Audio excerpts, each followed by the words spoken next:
Nós vamos passar agora a falar do texto, né, A Vitória do Cristianismo sobre a Filosofia Grega, do Luc Ferry, falando da terceira e última parte, que é o eixo da sabedoria.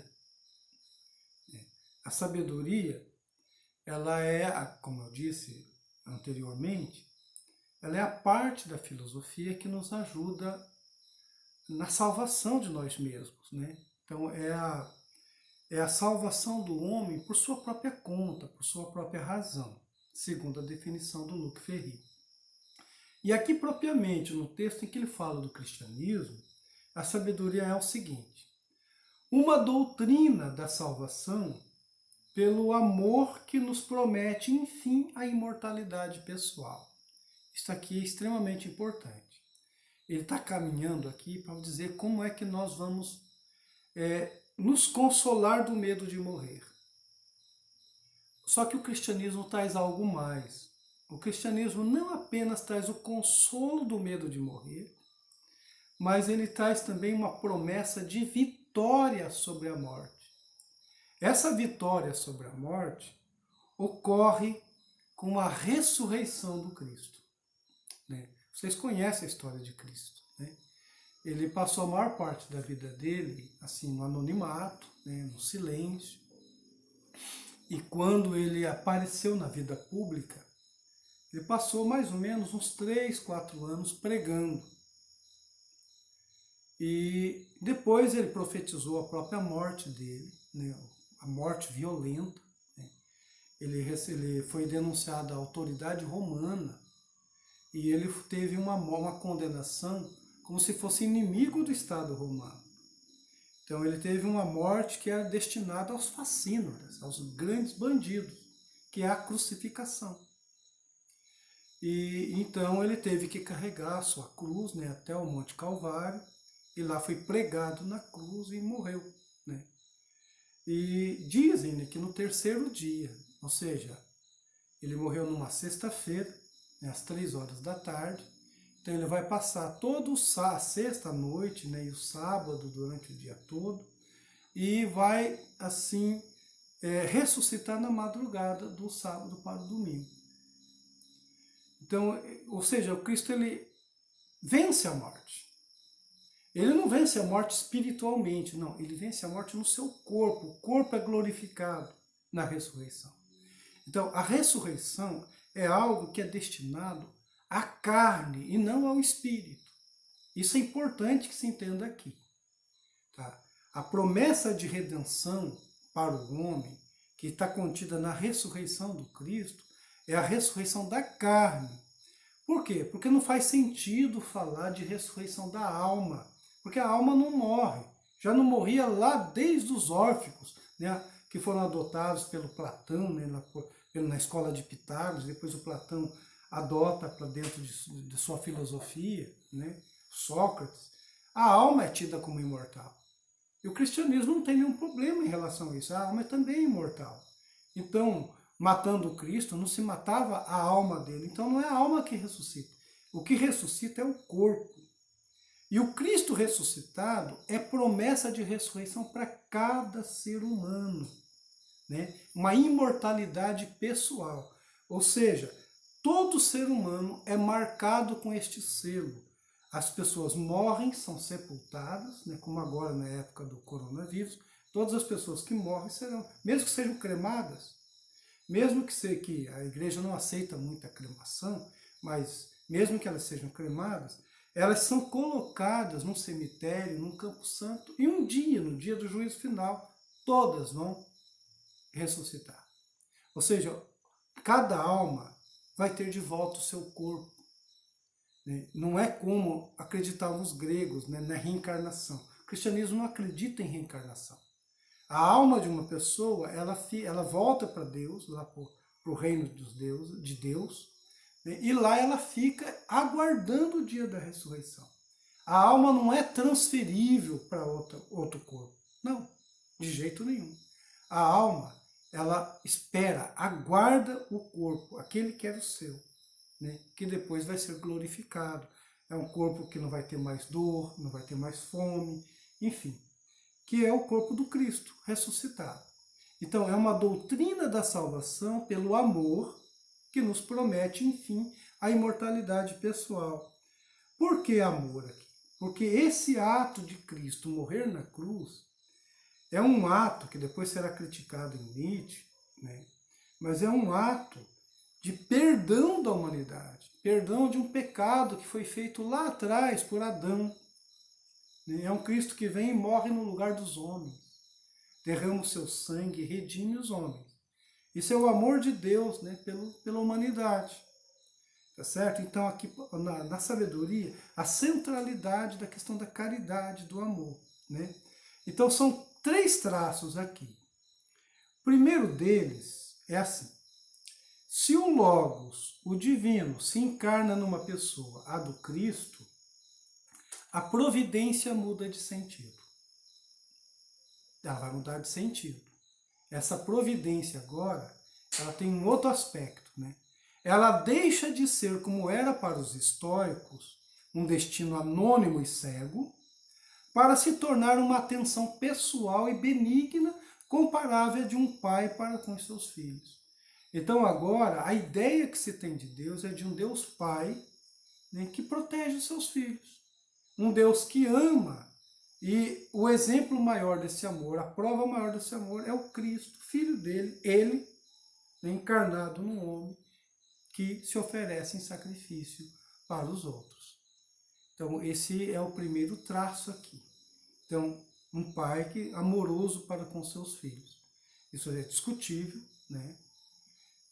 Assim, para aqueles que tratam da questão divina na filosofia, esse é um traço assim discutível, porque ao se comparar isso, se colocar isso e olhar a história humana, né, com aquelas coisas que eu falava agora há pouco, o plano da ética, a gente vai perceber que Deus nem sempre é esse pai. Né? Mas não importa, aqui a ideia é essa que fica. E o segundo traço é que esse amor, né, passou a ser mais forte do que a morte. Então, a morte vai ser vencida por este amor divino, que tem efeitos de ressurreição.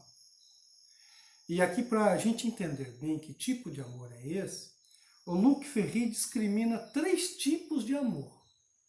3 tipos. São 3 amores, então. O primeiro deles é chamado de amor-apego, ou, se quisermos, amor-paixão. É a paixão, o apego e a paixão. O que significa isso? Né? O amor-apego é aquele amor quando nos sentimos ligados a alguém, sem poder imaginar conviver sem esse alguém. Ou seja, é um amor que supõe a existência do outro e que a gente se angustia diante da perda ou da separação dessa pessoa que a gente ama. Então, ele é o amor que a gente tem pelos amigos, o amor que se tem por uma namorada, que um namorado tem pela sua namorada, que uma namorada tem pelo seu namorado. É o amor do amante, é o amor do esposo e da esposa. Enfim, é o amor, né, sim, que é o mais celebrado hoje. Né? É o amor carnal mesmo, isso assim, o amor possessivo. O amor sexual também está aqui. Né? É o amor-paixão. É aquele que a gente diz assim, ó, não posso viver sem você. Né? Como diz o Manuel Bandeira, né, num poeminha dele muito bonito chamado Toada. Né? Eu até posso declamar para vocês, acho que sei ele de cor mais ou menos. Né? Ele diz mais ou menos assim: eu fui sempre um homem alegre, mas depois que tu partiste, perdi de todo a alegria, fiquei triste, triste, triste. Nunca dantes eu fora tão desinfeliz assim. É que eu ando dentro da vida, sem vida dentro de mim. Só isso. Este é um poema que recobre isso aqui, o amor-apego. Ou seja, se eu não tenho uma pessoa do meu lado, eu não vivo. Né? Quando eu digo a uma pessoa, você é o ar que eu respiro, né? Você é a água que eu bebo, né? Sem você minha vida não tem sentido. Esse é um amor-apego. Né? Quando nos sentimos ligados a alguém, sem poder imaginar conviver sem esse alguém. Então é um amor assim perigoso, né? Esse amor apego, porque ele nos faz sofrer, né? Esse amor ele era condenado, né? Tanto lá pelo budismo, é condenado também pelos filósofos estoicos e é condenado pelo cristão, né? Pela doutrina cristã. O próprio Cristo ele diz, ó, se você ama o seu pai, sua mãe mais do que a mim, você não é digno de mim, né? Se alguém não odeia o seu pai, não odeia a sua mãe, não pode me seguir, né? Ele está dizendo o seguinte, é preciso que a gente supere esse amor-apego. Né? Esse amor-apego não nos salva, pelo contrário, ele nos condena. Porque o tempo todo a gente está assim assombrado pela ideia da separação. E a morte é uma separação. Né? Um filho que morre, um pai que morre, uma mãe que morre, e assim por diante. Né? Certo? Então, esse é o amor-apego. Existe o amor chamado compaixão. Né? É o amor assim que a gente tem, né? É o que nos leva a cuidar, inclusive, de estranhos, quando na desgraça.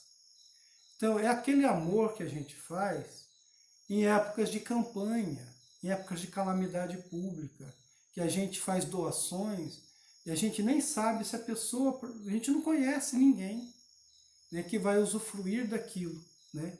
Então ele é expresso na caridade cristã ou na ação humanitária. Esse é o amor com paixão. É o amor, inclusive, lá do bom samaritano. Né? Quando, enfim, o amor que a gente faz ajudando pessoas que a gente não conhece, não quer nada em troca. Né? É a prática da caridade mesmo nesse sentido. Tá certo? Então esse é o amor com paixão. Agora, existe um outro amor, atenção pela expressão, né? Chama-se amor em Deus. Olha, é em Deus, não é amor de Deus, não, e nem amor a Deus. Tá? O amor a Deus ainda está no amor apego. Então, por exemplo, toda pessoa fanática religiosa, que não admite que ninguém fale mal do seu Deus, ou acredite diferente do seu Deus, esse é um cara que não tem amor em Deus, ele tem amor a Deus. O Deus dele é naquela configuração, ai de quem tocar nele. Então, esse não é um amor em Deus, né? E nem de Deus. Né? O amor em Deus significa o amor vivido sob os auspícios da ressurreição. É o amor na ressurreição. Certo? Então essa aqui é a fonte última de salvação. É esse amor que é mais forte do que a morte. Por quê? Porque esse amor em Deus modifica toda a situação. Né? A situação que ele coloca, ele diz assim, ele está aqui, vai citar o próprio Pascal, o filósofo Pascal. Por quê? Porque aí ele faz um contrapeso, né, com a questão. Ele diz assim, é injusto que se apeguem a mim, embora o façam com prazer e voluntariamente. Eu iludiria aqueles a quem eu despertasse desejo, pois não sou o fim de ninguém, e não tenho com que satisfazê-los. Não estou eu pronto a morrer, e assim o objeto de apego dessas pessoas morrerá. Isso é o Pascal dizendo, olha, se alguém se apega a mim, tem que ter noção de que eu posso faltar, que eu sou finito, eu posso morrer. Então, não se trata disso, é o amor-apego, né? Continua ele. Logo, quando não seria eu culpado por fazer crer numa falsidade, embora eu a adoçasse e acreditasse nela com prazer, e que ela me desse prazer, ainda sou culpado de me fazer amar. E se atraio as pessoas para que se apeguem a mim, devo advertir aqueles que estariam prontos a consentir na mentira de que não devem acreditar, qualquer que seja a vantagem que daí me advenha. E da mesma forma, de que não devem se apegar a mim, pois é preciso que vivam a vida e seus cuidados agradando a Deus ou procurando. Esse é o Pascal que escreve lá em seus pensamentos, né, que é o livro dele, dizendo que ninguém deve apegar-se a ninguém. A gente tem que viver assim com a consciência, como diz o Cícero. E o Cícero tem uma passagem no livro dele em que ele diz assim, olha, se um filho meu vem me abraçar, enquanto ele me abraça, eu posso dizer entre os dentes, ou seja, assim, dizer baixinho, né? Ele vai morrer um dia. Então, é ter noção de que as pessoas nos escapam, de que nada é nosso definitivamente. Esse é o amor-apego. Mas o problema que o Luc Ferry coloca é que esse terceiro tipo de amor, o amor em Deus, ou seja, o amor na ressurreição, o amor em Cristo ressuscitado, ele modifica essa economia. Por quê? Porque eu não era permitido a mim que eu me apegasse às pessoas. Que eu me apegasse ao meu pai, ao meu filho, à minha mãe, meus amigos, né, namorados, namoradas, enfim, que eu não me apegasse a ninguém. Mas o fato é que, a partir de agora, nesse amor em Deus, todas as pessoas são marcadas para a eternidade. Elas vão ressuscitar. Então, o homem não é de verdade mortal. Ele não é mortal. Mesmo que ele morra, ele está marcado para ressuscitar. Então, o homem não é mortal. Então, nós não podemos nos apegar àquilo que é passageiro, mas estamos permitidos a amar aquilo que não passa. O homem, nesse amor em Deus, ele é perpétuo, ele é imortal. Então, eu estou autorizado agora a amar as pessoas às quais eu me apeguei. Então, se meu amor fosse dirigido à eternidade, no outro, por que não deveria ele me prender? Pergunta o Luc Ferry. Então, nesse sentido aqui, o amor em Deus é um amor que nos salva da morte. Ele nos salva não apenas aqui do medo de morrer, ele nos salva da morte. Né? E aí, para concluir, nós temos o terceiro traço, né, dessa parte da sabedoria. Uma imortalidade, enfim, singular. A ressurreição dos corpos como ponto culminante da doutrina cristã da salvação. Isso aqui é extremamente importante, porque é daqui que vão advir aqueles valores todos que a gente falava lá na ética. Né? Porque agora a imortalidade ela é pessoal, ela é singular, é para cada ser humano. Cada ser humano que já morreu, cada ser humano que está vivendo agora, cada ser humano que ainda vai viver. Todos são marcados para a ressurreição. Né? Então, a ressurreição da carne, dos corpos, não do espírito. Então, nesse sentido aqui, todo homem é marcado. Então, o cristianismo é a única religião, única, que promete uma vitória sobre a morte, não apenas sobre o medo de morrer. Os gregos conseguiam falar do medo de morrer e nos consolar disso. O cristianismo nos traz aqui uma promessa de vitória sobre a morte. Então, essa vitória sobre a morte, né, para quem acredita, né, é o programa todo da ressurreição e é o centro da doutrina cristã. É a ressurreição de Cristo. Né? É o que ele chama aqui então de ressurreição da carne. Né? A mais aliciante promessa de vitória sobre a morte. Por que a mais aliciante? Porque seria maravilhoso se isso fosse verdadeiro. Para quem acredita que é verdadeiro, essa pessoa está consolada. Para quem não acredita, é complicado. Mas se a gente tivesse assim, certeza que alguém voltasse e disse assim, ressuscitei, estou vivendo bem, não. É que essa ressurreição é prometida no juízo final. Nós não tivemos essa experiência ainda. Né? Então, o Luc Ferry está dizendo aqui uma outra coisa importante, né? Que é inexato que o cristianismo é um combate à carne. Inexato por quê? Porque em nenhum outro lugar há uma promessa de redenção do corpo como está aqui. O problema é que mais tarde, por conta dessa ressurreição da carne, né, houve assim uma interpretação errônea do cristianismo, né, que é a questão do ascetismo, né, da maceração da carne, de gente querendo já viver o reino de Cristo, né, de forma assim, só espiritual aqui, então começaram a cacetear o corpo de tudo quanto é castigo, né? Então, mas aí é o seguinte, mas ele está dizendo, é inexato, porque o cristianismo é a única religião que faz uma promessa real, concreta para o corpo. Então não há um desprezo pelo corpo, né? Então, o amor em Deus é amor na ressurreição. Tá certo? Então é isso que o Luc Ferry coloca. E repito, esse amor à ressurreição, né?